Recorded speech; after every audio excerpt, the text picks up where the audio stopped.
आपका अपना पसंदीदा शो देश का सवाल शुरू करें उससे पहले आ रही है बड़ी खबर। मुंबई में इनकम टैक्स विभाग की बड़ी कार्रवाई। 2 दिन के छापों पर आयकर विभाग ने दी जानकारी। 359 करोड़ की गड़बड़ी का पता चला। आयकर विभाग ने 5 करोड़ रुपए कैश बरामद किए। आयकर विभाग ने 7 लॉकर सीज किए। 20 करोड़ रुपए फर्जी खर्च का भी पता चला। मुंबई, पुणे, दिल्ली और हैदराबाद में आईटी की छापेमारी। कुल 28 जगहों पर आयकर विभाग ने छापेमारी की। 2 फिल्म प्रोडक्शन, 2 टैलेंट मैनेजमेंट कंपनियों पर रेड। कंपनियों पर कमाई के आंकड़े गलत दिखाने का आरोप। कमाई कम दिखाकर टैक्स चोरी का आरोप। एक्ट्रेस को 5 करोड़ रुपए कैश दिए गए। टैलेंट मैनेजमेंट कंपनियों का डिजिटल डाटा सीज। इस वक्त की बड़ी खबर, कंपनियों के email, WhatsApp chat, hard disk की जांच जारी। इस वक्त की बड़ी खबर।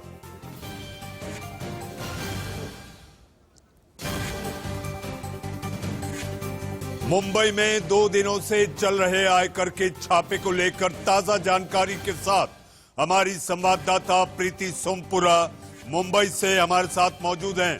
प्रीति, ताजा जानकारी क्या है?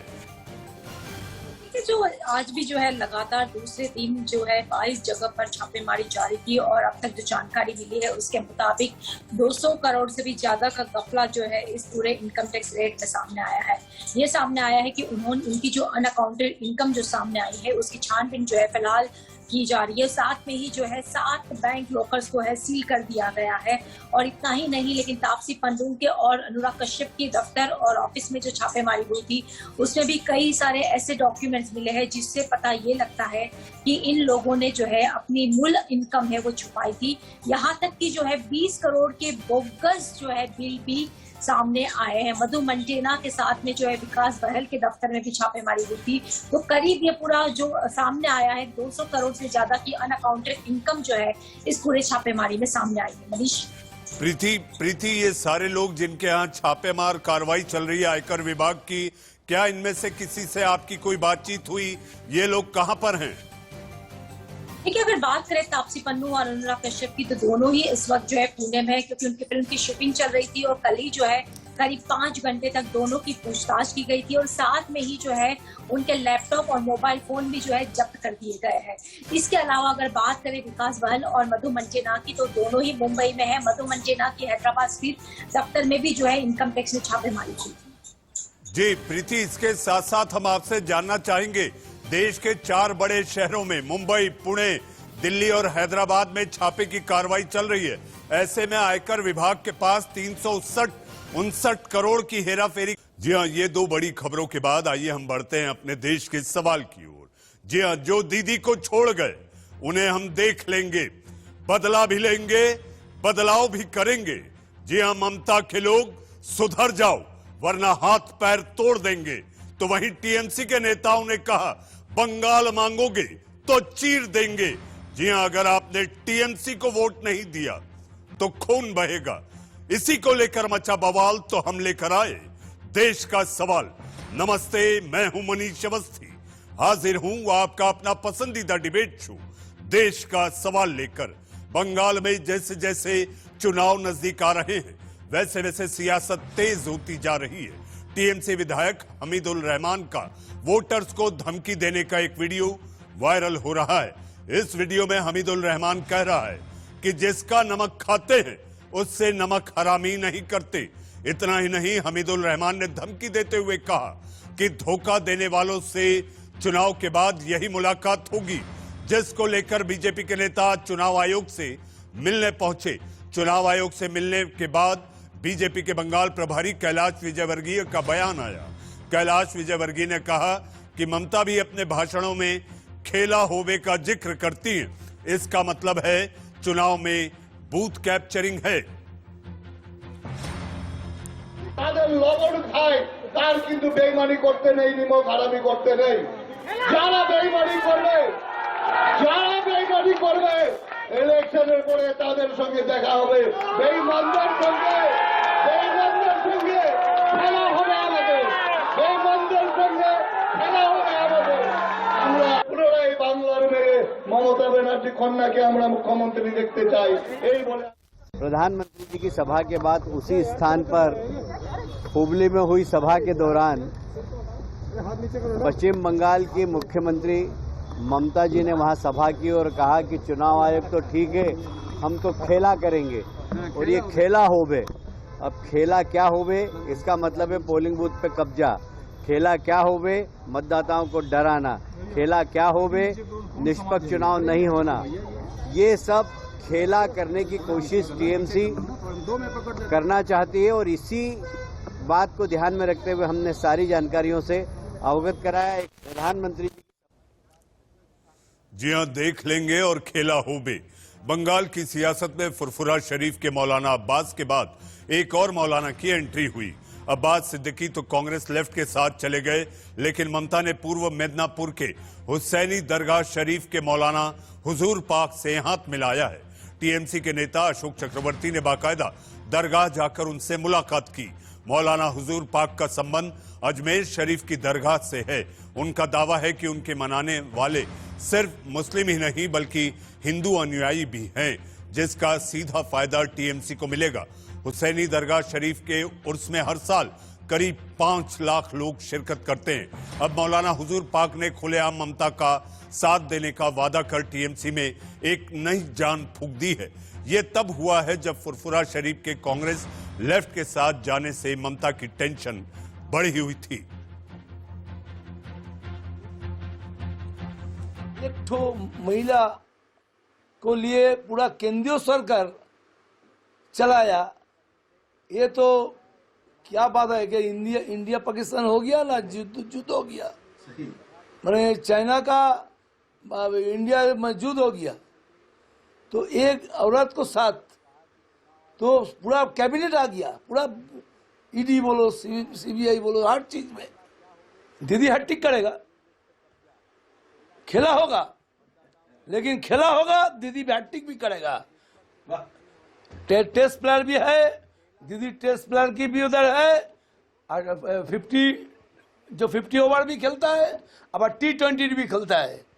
दीदी ऑल स्क्वायर प्लेयर है। सब हम माना दा के साथ हैं, क्योंकि वो भी वेलफेयर का काम करते हैं और मेरा ये मिशन जो है ये भी वेलफेयर का है। मेरा अपना कोई जात धर्म नहीं है, हम सिर्फ हक के साथ हैं, सच के साथ हैं। जैसा हम लोग non communal and non political हैं, मगर हम अपनी हिंदू कौम के साथ हैं और हिंदू कौम 100% मेरे साथ है। ममता दी से भी मेरे ताल्लुकात हैं, उनकी भी मदद हम बहुत बार लिए हैं।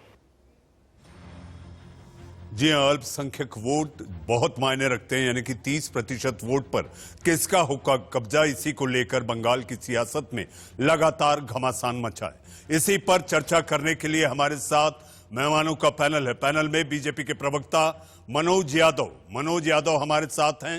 हमारे साथ टीएमसी की प्रवक्ता जूही बिस्वास हमारे साथ हैं। हमारे साथ राजनीतिक विश्लेषक के रूप में ममता काले बताएंगी कि आखिर पश्चिम बंगाल की मुख्यमंत्री ममता बनर्जी कैसी निर्मम है। हमारे साथ कौस्तुभ बागची कांग्रेस के प्रवक्ता हैं। कौस्तुभ बागची, आपका स्वागत है। और हमारे साथ वाम नेता आमिर हैदर जैदी साहब हमारे साथ मौजूद हैं। सबसे पहले मैं जूही आपके पास आऊंगा। ये हमीदुल रहमान कौन है, आपको पता है ये कौन है?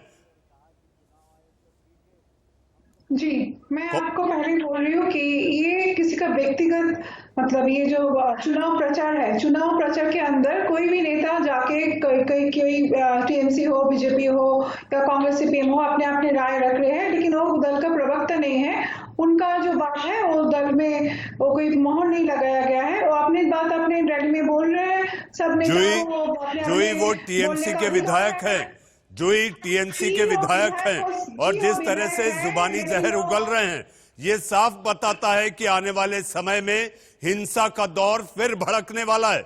जूही, हिंसा के दौर कैसे भड़केगा? अभी तो पूरा इलेक्शन कमीशन के अंडर आ गया है, अब सेंट्रल फोर्स को वेस्ट बंगाल में आ चुका है, तो हिंसा अगर फैलेगा तो उनका जिम्मेदारी तो बंगाल सरकार का नहीं है, उनका जिम्मेदारी अभी सेंट्रल गवर्नमेंट का है। अभी सेंट्रल फोर्स आ चुके हैं बंगाल में, और पूरा जो यहाँ पर जो निर्वाचन कमीशन जो है, जो इलेक्शन कमीशन है, वो लोग सब देख ही रहे हैं। वो लोग पूरा निर्वाचन को वो लोग अभी जो भी इलेक्शन का कार्यक्रम है वो लोग अपने और से कर रहे हैं। तो कैसे अब इलेक्शन का यहाँ पर अगर इलेक्शन के टाइम कोई भी हिंसा होते हैं तो वो टीएमसी का जिम्मेदारी अभी नहीं है, वो जिम्मेदारी जूही आप ये मानती हैं, क्या आप हमीदुल रहमान के इस बयानों का, तमाम बयानों का आप समर्थन करती हैं या आप उसका खंडन कर आप ये कहेंगी कि टीएमसी इस बात का संज्ञान लेते हुए उन पर कार्रवाई भी करेगी? नहीं लगाया, ये वहाँ दल ने नहीं लगाया, इसका कोई समर्थन दल नहीं कर रहा है। किसी भी व्यक्तिगत किसी भी चुनाव प्रचार में कोई नेता कोई कुछ भी बोलेगा उसका समर्थन दल नहीं करेगा। दल ने अब कोई समर्थन नहीं किया है, कोई मोहर नहीं लगाया है। तो हम पहले भी बोल चुके हैं कि यहाँ पे सीपीएम के लोग, कांग्रेस के लोग, बीजेपी के नेता बहुत बड़े बड़े बात कर रहे हैं, बहुत उल्टा सीधा बात हो रहा है। अब सिर्फ टीएमसी को बदनाम करने के लिए कोई गोदी मीडिया ये सब दिखा रहा है। मनीष जी, मैं जवाब देना चाहूंगा। जी आ रहा हूं मनोज जी। जी जूही, जो हमीदुल रहमान कह रहे हैं वो दिखा रहे हैं, कोई उनके मुंह में गुलाब जामुन की तरह शब्द नहीं डाल रहा। जूही, मैं आता हूं, मनोज यादव हमारे साथ हैं। मनोज यादव, आपके नेता भी पीछे नहीं, जब जहर उगलने की बात आती है तो ममता के लोग सुधर जाओ, हाथ पैर तोड़ देंगे, ऐसे कई बयान हैं जो मैं गिना सकता हूं। लेकिन ये जुबानी जंग आपको लगता नहीं कि ये हिंसा को भड़काने से ज्यादा और कुछ दिखाई नहीं देती?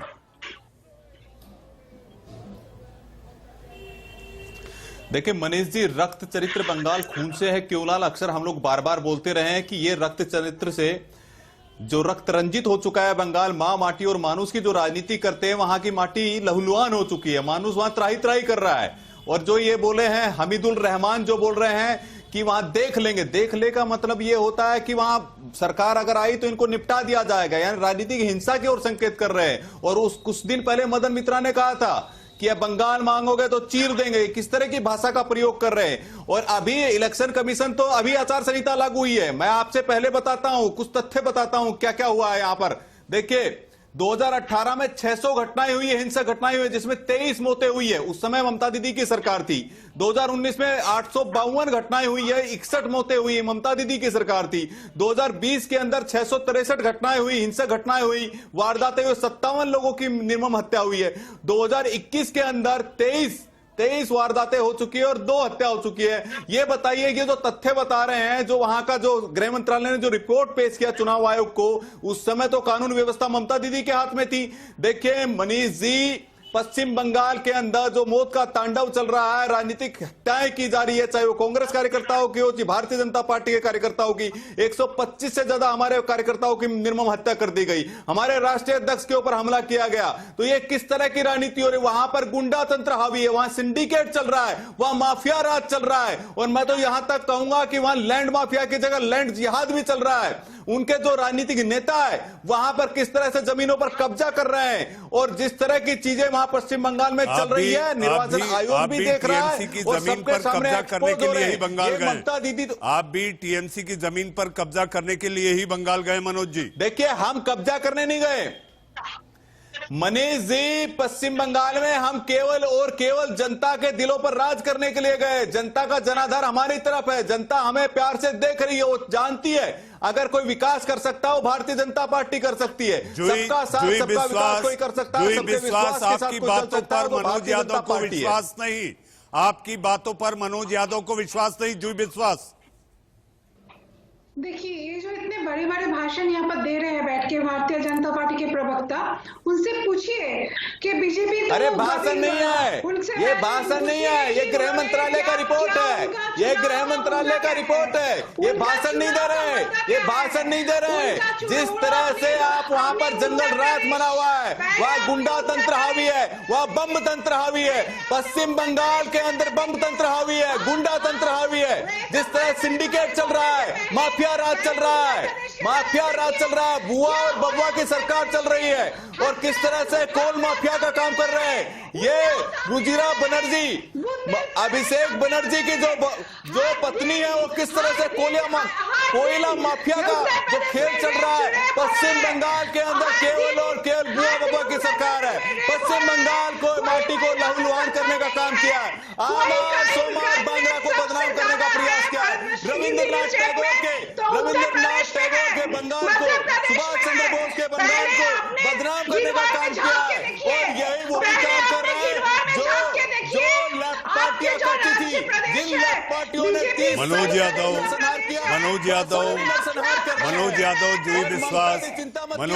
जुई विश्वास, देश का सवाल में ये उग्र रूप आप लोगों का थोड़ा शांत हुई है, क्योंकि मुझे और भी मेहमानों के पास जाना है। जी हाँ, आप लोगों से सवाल जब किए जाते हैं तो आखिर उग्र होकर उसका जवाब देने की जरूरत नहीं, धीरज और धैर्य से भी दिया जाता है। अब आप देखिए, जैसे आमिर हैदर जैदी साहब, इनसे सवाल करिए तो बड़े शांतिपूर्वक तरीके से, जिन पर आप लोग आरोप लगाते हैं कि बंगाल की हिंसक प्रवृत्ति के लिए अगर कोई जिम्मेदार है तो वाम नेताओं ने, वामपंथियों के कारण ये टीएमसी ने इनहेरिट किए। आमिर हैदर जैदी साहब, लगातार आप लोगों पर ये आरोप, और इसके साथ साथ आरोप कांग्रेस को लेकर भी है कि केरल में तो आपके सामने ताल ठोक रहे हैं और बंगाल में आपके साथ हाथ में हाथ।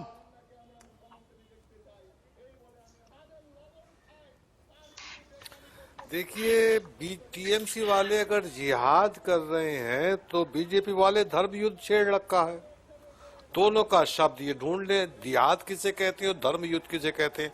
बहरहाल ये तो ये जाने, हम तो खुद कहते हैं कि बीजेपी वालों को कम से कम बंगाल की जनता से माफी मांगनी चाहिए, क्योंकि ये ममता बनर्जी को दुर्गा का अवतार कहते थे। अब पता नहीं क्या हुआ, क्योंकि घर की ममता बनर्जी की उत्पत्ति भी वहीं से ही है।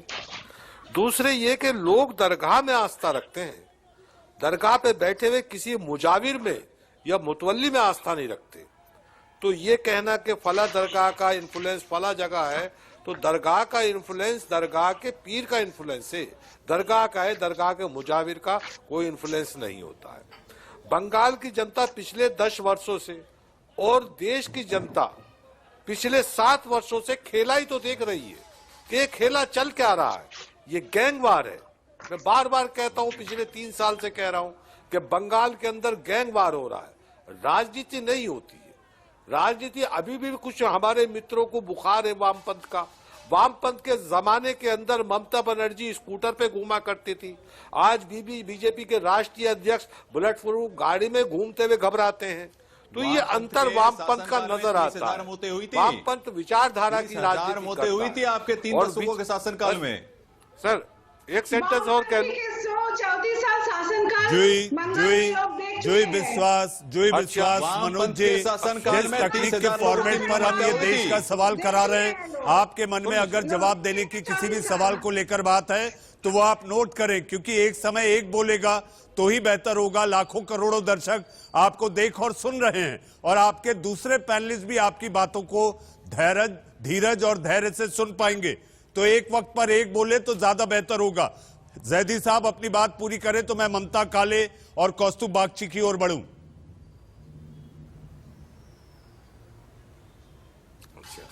शुक्रिया जनाब। विजय वर्गीय साहब इस समय बात कर रहे हैं शांति की। उनके बेटे का और उनका नारा तो मध्य प्रदेश में देखा है, दे दनादन। तो ये पूरा देश जानता है कौन किस मानसिकता का है।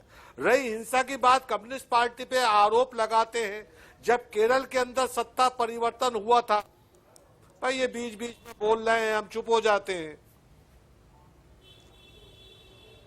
जैदी साहब अपनी बात पूरी करें। अच्छा, अब कम्युनिस्ट पार्टी भी ये आरोप लगाते हैं कि साल के अंदर एक दंगा, मुझे बता दीजिए अगर बंगाल के अंदर कोई एक दंगा कम्युनिस्ट पार्टी के राज में हुआ। और बेस्ट एग्जाम्पल इनके सामने ये हो सकता है कि त्रिपुरा के अंदर जब सत्ता का परिवर्तन हुआ था तो बीजेपी जब सत्ता में आए थे तो कम्युनिस्ट पार्टी को 10 करोड़ जवाब ले लेते हैं। मनोज यादव वाम शासन के दौरान जैदी साहब के मुताबिक जरा एक वाक्य आप बता दें जब दंगा हुआ है। ये जैदी साहब कह रहे हैं, जबकि ये अपने आप में थोड़ा हास्यास्पद दिखाई देता है। मनोज यादव आप अपनी बात पूरी करें तो ममता काले और कौस्तुभ की ओर बढ़ूं। जी, मैं देखिए ऐसा है कि जो बार बार मनीष जी जो वेश बदलते हैं, बहरूपिये का वेश के रूप में रहते हैं, वो बार बार वेश बदलने वाले लोग हैं, उनसे क्या उम्मीद करेंगे। आप देखिए आमिर जैदी जी क्या बोल रहे हैं, ये वही लोग हैं केरल के अंदर ये कांग्रेस के खिलाफ चुनाव लड़ते हैं और पश्चिम बंगाल के अंदर ये कांग्रेस के साथ चुनाव लड़ते हैं। तो कैसी विचारधारा की लड़ाई लड़ रहे हैं मुझे अब तक नहीं समझ में। ये बोल रहे विचारधारा की हम लड़ाई लड़ते हैं, ये कौन सी विचारधारा की लड़ाई है आमिर साहब बता दीजिएगा जरा।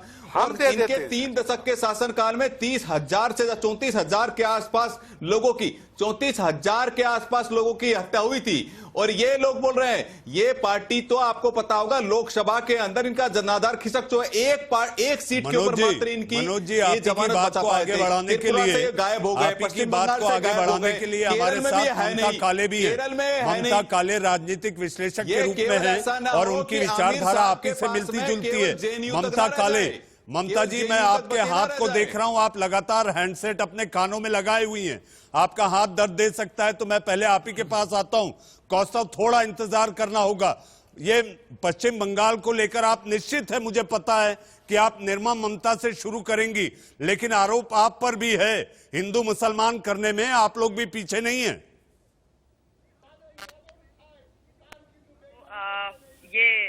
मुझे वक्त देने के लिए सबसे पहली बात तो ये है कि जो आपने शब्द ममता दीदी के लिए बोला है और मैं इस बात को मानती हूँ कि वो वाकई निर्ममता की प्रतिमूर्ति बन गई हैं। उनके नाम का जो अर्थ है ना ममता, अनफॉर्चुनेटली मैं उनके साथ अपना नेम शेयर करती हूँ पर मैं उनके जैसे बिल्कुल नहीं हूँ। वो अपने नाम का अर्थ ही भूल गई हैं। मुझे लगता है बड़े प्यार से उनका नाम रखा गया होगा ममता, और जतो नाम ततो गुण, ऐसा उनके परिवार वालों ने सोचा होगा पर उसका उलट हो गया।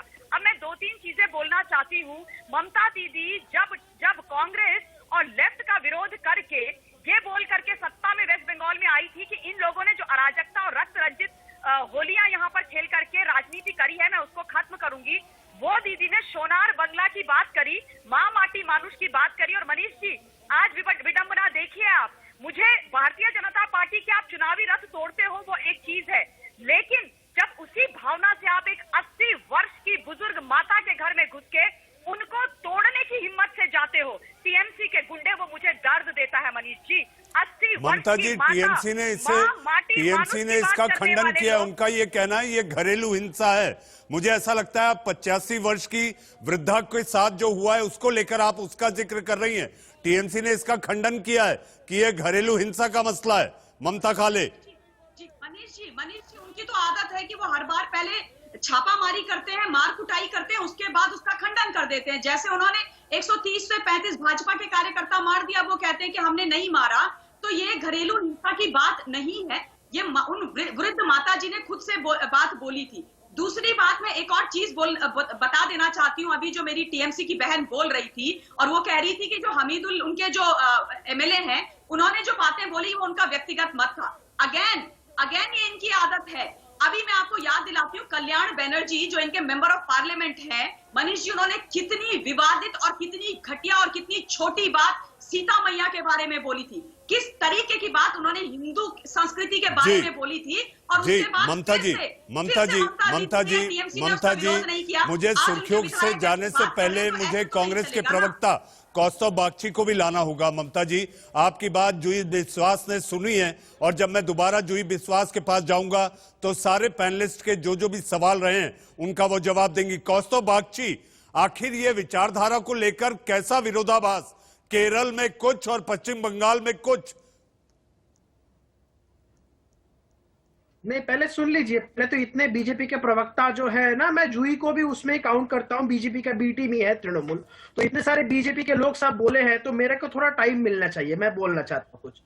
ऐसा है, ये बीजेपी वाला और तृणमूल वालों के बीच में जो चल रहा है ना, आखिर में ये लड़ाई जो है ना, दोनों बच्चों के बीच में लड़ाई चल रहा है। एक बोल रहा है मैं तेरे से एग्जाम में ज्यादा मिला है, मेरे को कितना मिला है, बोला कि मेरे को 1 मिला, तुमको 0 मिला है। तो यही लड़ाई है। हम जो कह रहे हैं ना, जो कौन कह रहा है, कैलाश विजयवर्गीय कह रहा है, जो मेरे और एक कम्युनिस्ट पार्टी के जो प्रवक्ता थे वो बता रहे थे। वो कैलाश विजयवर्गीय, उनके लड़का आकाश विजयवर्गीय को देखा गया कि रास्ते में किसी को बैट से पीटा जा रहा है और उसमें आकाश विजयवर्गीय है। पार्टी की तरफ से कोई क्रिटिसिज्म नहीं आता। ममता बनर्जी के पार्टी का एक नेता है अनुब्रत मंडल, बीरभूम जो बंगाल की एक डिस्ट्रिक्ट है उसके जिला अध्यक्ष है। अनुब्रत मंडल कहते हैं पुलिस को बम मारने के लिए, और ममता बनर्जी कहती है ओपन स्टेज में कि उसके ज्यादा उसको मत चिढ़ाओ, उसके दिमाग में ऑक्सीजन कम जाता है। तो आप एक चीज समझ लीजिए कि जब आपके नेता जो नीचे स्तर पे काम कर रहे होते हैं वो अगर कोई गलती कर रहे हो तो उसको अगर आप उसको डांटते नहीं हो, सुधारते नहीं हो, तो आखिर में यही रिजल्ट होगा। देखिए हमीदुल जो कह रहा है, बीजेपी का जो अध्यक्ष दिलीप घोष जो कह रहा है, पश्चिम बंगाल की जो राजनीति है, तृणमूल और BJP has entirely polluted the politics of West Bengal. सिर्फ पोलराइजेशन, सिर्फ वायलेंस की बात। आप एक चीज देखिए, कोई डेवलपमेंटल पर्सपेक्टिव को कोई बात कर रहा है? कोई नहीं कह रहा है। ना बीजेपी कह रहा है कि कितनों को नौकरी मिलेगा, ना तृणमूल कह रहा है। सिर्फ फर्जी बातें हो रही है। मेरे सवाल का जवाब नहीं दिए कि केरल, आप मेरे सवाल का आपने जवाब नहीं दिया। मैं बिल्कुल जवाब देता हूं। सुन लीजिए, केरला में जो हो रहा है, केरला में कांग्रेस और सीपीएम का जो लड़ाई हो रहा है, ये कंप्लीटली एन आइडियोलॉजिकल पर्सपेक्टिव। यानी गुड़ खाए गुलगुले से परहेज कौस्तव, है ना? केरल में कुछ और पश्चिम बंगाल में कुछ। जी आप, मेरे लिए वक्त है सुर्खियों का। सुर्खियों के बाद आएंगे कि आखिर ममता को ताकत देने के लिए देश के बड़े विपक्ष के रूप में अलग अलग पार्टियां कैसे समर्थन में, ममता के समर्थन में सामने आ रही हैं। सुर्खियों के बाद आपका देश का सवाल में फिर एक बार स्वागत है। हमारे साथ सारे मेहमान, जी हां, बीजेपी के प्रवक्ता मनोज यादव, ममता काले, आमिर हैदर जैदी साहब, जुई विश्वास और कौस्तुभ बागची। जी हां, इससे पहले कि हम अपने आगे के पड़ाव की ओर बढ़े, मैं आपसे एक बात कह देना चाहता हूं कि व्यक्तिगत टिप्पणी और आक्षेप से हमें बचना होगा। जी हां, मनोज यादव, आप अपनी बात पूरी करें तो मैं जुई विश्वास के पास जाऊं। जी जी जी, देखिए मनीष जी, जिन्हें खुद का पता नहीं वो खुदा का पता बता रहे हैं। कांग्रेस पार्टी का खुद का अपना अस्तित्व खत्म होने जा रहा है। वहां G23 बन रहा है। कांग्रेस पार्टी में इंटरनल डेमोक्रेसी है नहीं। कभी कोई शुरू उगालता है, कभी कोई कुछ बोलता है। जिस पार्टी में खुद का किसी को पता नहीं वो खुदा का पता बताने जा रहे हैं। और कांग्रेस पार्टी का तो हश्र पूरे देश में यह हो गया है कि वो पिछलग्गू एक पार्टी बनकर करके रह गई है। मनोज जी, मेरा पार्टी किस विचारधारा की बात मेरा करती है, देश के उसकी सवाल का मुद्दा कांग्रेस की अंदरूनी कला नहीं है। कांग्रेस सर, मैं आप देखिए मनीष, तो मैं उसी से जोड़ के बताने वाला हूं। देखिए कांग्रेस पार्टी किस विचारधारा की लड़ाई लड़ रही है और ये जो लेफ्टिस्ट पार्टी है किस विचारधारा की लड़ाई लड़ रहे हैं। ये कांग्रेस पार्टी वही कांग्रेस पार्टी है जो धुर विरोधी थी शिवसेना की, उसके साथ में सरकार जाकर के बना लेती है महाराष्ट्र में। ये कांग्रेस पार्टी वही कांग्रेस पार्टी है जो हमेशा कम्युनिस्टों का एक जगह ये विरोध करते हैं, एक जगह साथ देते हैं। ये कांग्रेस पार्टी केरल के अंदर मुस्लिम लीग के साथ में गठबंधन कर लेती है। ये कांग्रेस पार्टी वहां लेफ्टिस्टों के खिलाफ लड़ती है। मनोज जी, अभी मेरे साथ कांग्रेस के प्रवक्ता नहीं है। मिलकर के किस तरह मनोज जी, मेरे साथ कांग्रेस के प्रवक्ता नहीं है इस वक्त। कांग्रेस के प्रवक्ता मेरे साथ नहीं है, तकनीकी खामी के कारण वो हमारे साथ नहीं जुड़े हुए हैं। ऐसा है कि कांग्रेस के प्रवक्ता, कोई बात नहीं, लेकिन मनीष जी मैं अपनी बात तो रखूंगा ना कि किस विचारधारा के लोग लड़ाई लड़ रहे हैं। जिन्हें खुद का पता नहीं वो खुदा का पता बता रहे हैं। जी जी, खुदा का पता बता रहे हैं। इसी को लेकर आज एक बड़ा बदलाव हुआ है। जी हां, बड़ा अहम ऐसा बदलाव जो कि ममता के लिए एक ऑक्सीजन के रूप में देखा जा रहा है। जी हां, फुरफुरा शरीफ जब कांग्रेस लेफ्ट के साथ हो गया तो ममता के लिए आज एक बड़े भाईजान सामने आए, जिनका सीधा सरोकार ऐसा कहा जाता है कि अजमेर शरीफ साहब की दरगाह के साथ है। जुई विश्वास हमारे साथ है। जुई, सांकेतिक तौर पर देश की बड़ी बड़ी पार्टियों के नेता, वैसे कहा जाए तो एनसीपी अध्यक्ष शरद पवार साहब तो ममता बनर्जी को गाहे बगाहे फोन कर कर अपना समर्थन देते रहते हैं। लेकिन चूंकि पश्चिम बंगाल में चुनाव है और विपक्ष की एकजुटता दिखानी है, तो ऐसे में चाहे तेजस्वी यादव हो, चाहे समाजवादी, इस वक्त की बड़ी खबर प्रधानमंत्री नरेंद्र मोदी आपके टीवी स्क्रीन पर बीजेपी मुख्यालय पहुंचे हैं, जहां पर बीजेपी के केंद्रीय चुनाव समिति की बैठक होनी है। जी हां, प्रधानमंत्री नरेंद्र मोदी 5 राज्यों के विधानसभा चुनाव को लेकर बीजेपी अपनी सूची जारी करेगी, जिसको लेकर महामंथन बीजेपी मुख्यालय में जारी है।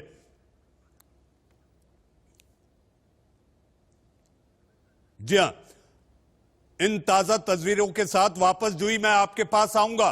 तेजस्वी यादव, समाजवादी पार्टी, शिवसेना, सारे लोग आपको समर्थन देने के लिए सामने से कह रहे हैं, लेकिन आखिर बंगाल की जमीन में इनका वजूद क्या है जिससे आपको कोई मदद होगी? जी, पहले हम बोल रहे हैं कि हम सभी अपोजिशन पार्टी, जितने भी अपोजिशन पार्टी बीजेपी के खिलाफ है, वो सब इकट्ठा हो रहे हैं और बंगाल में टीएमसी को सपोर्ट कर रहे हैं। हम लोग बहुत स्वागत करते हैं सारी पार्टियों के यहाँ पर बंगाल में। ये सपा हो, आरजेडी हो, शिवसेना हो, कोई भी पार्टी हो, आप हो, तो बंगाल में आज आज सबको लग रहा है कि बंगाल के जो किले हैं, ये किले को सुरक्षित रहना चाहिए। बंगाल का जो कल्चर है, जो संस्कृति है हमारे, जो हम यहाँ पर जो धरती बंगाल की है, बंगाल की और मिट्टी की खुशबू, जो जिनके लोगों से जुड़े हुए हैं, जिनका संस्कृति का पता नहीं है, पर बीजेपी यहाँ पर आ जाते हैं प्रचार करने दिल्ली से चार्टर फ्लाइट पकड़ के और वापस दिल्ली चले जाते हैं। जुई मुझे याद आता है, जुई का पता है, जुई मुझे याद आता है, संस्कृति का पता है। जुई मुझे याद आता है 2019 जनवरी 2019 में यूनाइटेड इंडिया रैली हुई थी, जिसमें वाम के भी नेता थे और कांग्रेस के भी नेता थे। लेकिन जब ये लामबंदी हो रही है आपके पक्ष में, तो ये दोनों आपके खिलाफ खड़े हुए हैं। जुई, पॉलिटिक्स में कुछ भी हो सकता है, कभी भी इलेक्शन टू इलेक्शन मैटर करते हैं। ये कोई भी पॉलिटिक्स में कोई एंडिंग नहीं होता है। आज आपको समर्थन मिल रहा है, कल नहीं भी मिल सकता है। कोई भी पार्टी किसी भी पार्टी को समर्थन कर सकते हैं, ये गणतांत्रिक अधिकार है। ये लोकतंत्र के दायरे में रह के भारतवर्ष की कोई भी पार्टी किसी को समर्थन कर सकते हैं। जी आमिर हैदर जैदी साहब, आमिर हैदर जैदी साहब, आमिर हैदर जैदी साहब, बड़े बड़े सियासी दल और खासकर शरद पवार ने फोन भी किया और अब ये समर्थन की बात भी आ गई है। जैदी साहब, तेजस्वी यादव खुद जाकर मिलकर कहते हैं कि हमारा समर्थन है, समाजवादी पार्टी समर्थन, शिवसेना कह देती है, बंगाल की शेरनी है ममता। जैदी साहब, ऐसी सूरत में जब विपक्ष का एक बड़ा खेमा ममता के साथ है, आपको लगता है जमीनी तौर पर इससे ममता बनर्जी को मदद मिलेगी?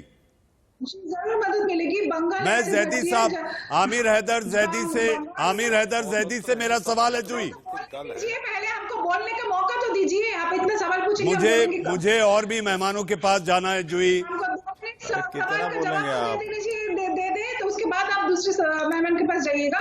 हमको 2 मिनट बोलने का वक्त दीजिए, नहीं तो बुलाने का कोई मतलब नहीं है।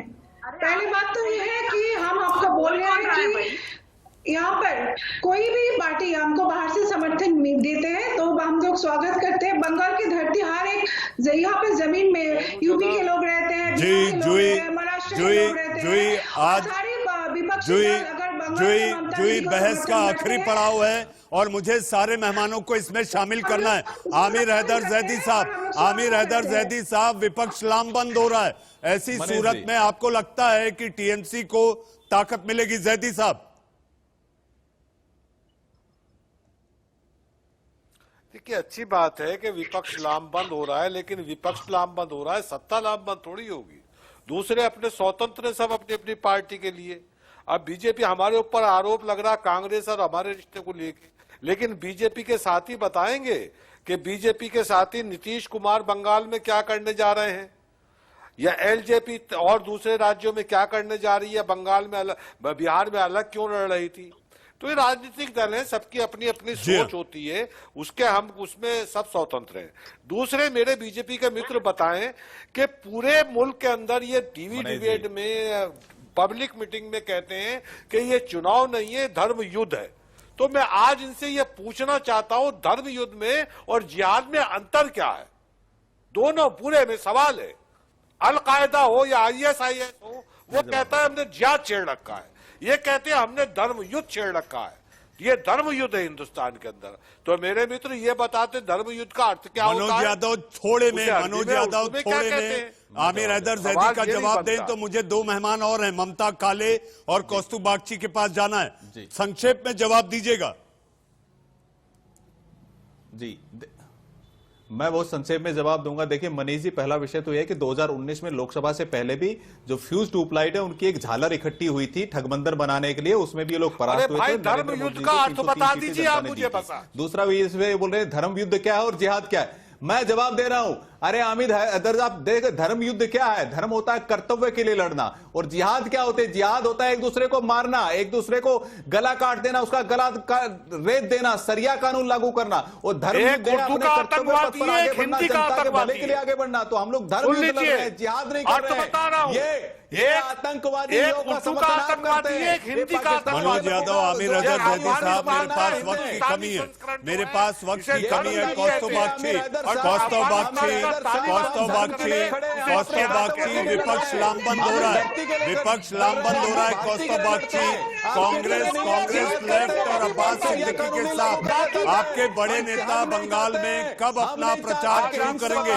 कौस्तुभ बागची,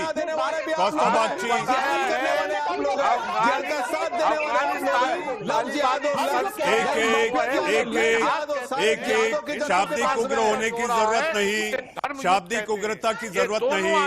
आप लोग सारे सम्मानित मेहमान हैं, शाब्दिक तरह से उग्र होने की जरूरत नहीं। कौस्तुभ बागची अपनी बात पूरी करें, मुझे ममता काले के पास जाना है। विकास के लिए, लेकिन आप जिहाद को समर्थन करते हैं, जो एक दूसरे का गला काटते हैं। कौस्तुभ, मनोज जी ऐसे नहीं चलेगा। एक वक्त में एक ही कहेगा, एक वक्त में एक ही बोलेगा। कौस्तुभ अपनी बात पूरी करें, कौस्तुभ अपनी बात पूरी करें। मनीष जी मैं ये कह रहा हूं कि आप बीजेपी वालों से अगर पूछेंगे कि ये धर्म उनके पास क्या है, धर्म बस सिर्फ राम और रहीम को लड़ाना, हिंदू और मुसलमानों को लड़ाना, बस वही उनका काम है। हम जो कह रहे हैं ना, आप देखिए पश्चिम बंगाल की राजनीति में तृणमूल और बीजेपी वाला बिल्कुल बौखला गया। जब हमारा ब्रिगेड का जो सभा हुआ था कुछ दिन पहले, वो हिस्टोरिक रैली देख के वो लोग सब बौखला गए। कौस्तुभ, एक छोटा सवाल ममता काले, कौस्तुभ मेरे पास वक्त कम है और मुझे सारे मेहमानों को मुझे समय देना है। कौस्तुभ, ममता काले छोटा सवाल, 7 मार्च को जब प्रधानमंत्री रैली करने जाएंगे, ममता बनर्जी नंदीग्राम में पैदल मार्च करेंगी। ममता काले शुभेंदु अधिकारी के खिलाफ सूत्रों के हवाले से खबर है कि ममता बनर्जी नंदीग्राम से चुनाव लड़ेंगी। ममता काले, देखिए, जहां तक ममता दीदी का चुनाव लड़ने का सवाल है, चुनाव तो वो लड़ेंगी और जहां से भी लड़ेंगी, अब उनका जो भविष्य है वो बहुत बड़े हाशिए पर है, प्रश्न चिन्ह पर है मनीष जी। लेकिन सबसे जरूरी बात यह है कि अभी जो बात की गई, जो आपने पूछा कि सारे का सारा विपक्ष लामबंद हो रहा है, उस बारे में 2 बात जरूर बोलूंगी। देखिए क्या है ना, विपक्ष का मोटो क्या है? विपक्ष का मोटो स्वयं जीतना नहीं है, विपक्ष का मोटो है येन केन प्रकारेण भाजपा को और मोदी जी को हराना। इसलिए वो लामबंद होते हैं और इसलिए वो कहीं जीत नहीं पाते हैं। ये जो डिस्ट्रक्टिव पॉलिटिक्स और ऑपोजिशन कर रहे हैं, उसकी समस्या है। ममता जी, अभी आने वाले लगभग 2 महीनों तक बंगाल को लेकर चर्चा चलती रहेगी और ढेरों सवाल सामने आएंगे। ममता काले, मनोज यादव, आमिर हैदर जैदी साहब, कौस्तुभ बागची और जुई विश्वास, आप लोग देश का सवाल में जुड़े। आज सभी का बहुत बहुत धन्यवाद। लेकिन जाते जाते मैं ये कहना चाहूंगा, रह रह कर बदलते हैं सियासी चेहरे। गौर से सुनिएगा, रह रहकर बदलते हैं सियासी चेहरे, अंदर से काले और ऊपर से भोले। देश का सवाल में आज के लिए बस इतना ही। अब वक्त है एक छोटे से